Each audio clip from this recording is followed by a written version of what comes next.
الأوناش المزودة بالكتينة تصلح في الأماكن الغير ممهدة، يعني التنية دي بقى إن أنا لو استخدمت فيها الونش اللي مزود بعجلات، اللي هو موبايل كرين، هيغرس فيها ويتقلب. وهينقلب من حيث البوم. لو جيت قسمتها من شكل البوم، من حيث شكل البوم، الشكل ده اسمه تلسكوبيك بوم. شكله عامل بالظبط شبه الايه بتاع التلفزيون، بيتفتح كده. ده كده اسمه ايه؟ بوم هيكلي او ليتس بوم. قال الأوناش اللي ماشية على عجل دي بيبقى ليها حاجة اسمها دعامات جانبية أو أصبع خارجية، تمام، اسمها اوت ريجرز. ودي بتثبت الونش في الأرض. فاحنا اتفقنا. قال الأوناش اللي ماشية على العجل بيبقى ليها حاجة اسمها دعامات جانبية دي، تمام، شايفينها أو أصقع خارجية، ودي بتثبت الونش في الأرض. قبل عملية الرفع تلاقي الأصقع الجانبية اللي هي اوت ريجر أو ريجرز. فاحنا قلنا بتلاقي الأصقع الجانبية دي طلعت ورفعت الونش لفوق، بحيث ما تحملش على العجل. تمام، احنا كده خلصنا. تخش في اللي بعده. الأوناش في منها أنواع كتيرة ولا أشكال عديدة: ونش جنزير، بوجي، علوي. تعال نتكلم عن الأوناش العلوية. الأوناش الصناعية منتشرة في الصناعة، تمام، مدعمة بسكة حديد، وتتكون من قنطرة وعربة وونش. حلو. يعمل اما بالجهاز تحكم معلق او بريموت كنترول. سهل الاستخدام، يحتاج الى تدريب بسيط وليس به مشاكل اتزان. بص يا باشا، بيتحرك رايح جاي.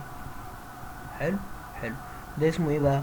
قطب ثابت على حائط مصنع. تمام. بحتاج لما اشتغل في مصنع بحتاج له. لما انا بشتغله بحتاجه في مصنع.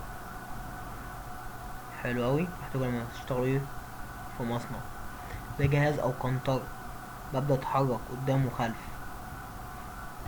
وده كمان ده كمان كده قطب ثابت على حائط مصنع.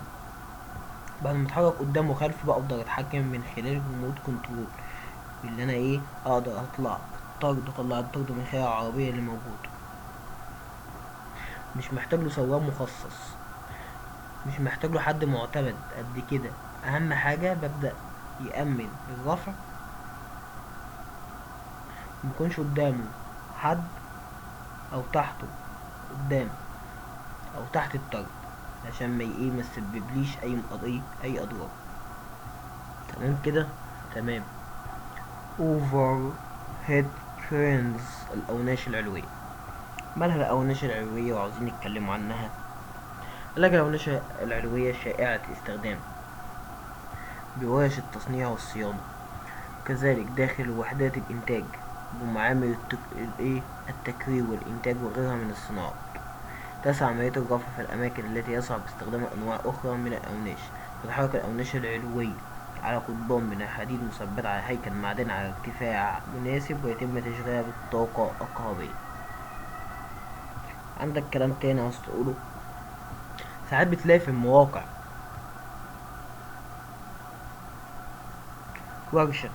الورشة دي الورشة دي بتكون كبيرة جدا، بس ممكن سقفها يكون واطي، ما ينفعش ان الونش يخش جواها. فتاني الحتة دي يا جماعة، ساعات بلاقي في المواقع ورشة.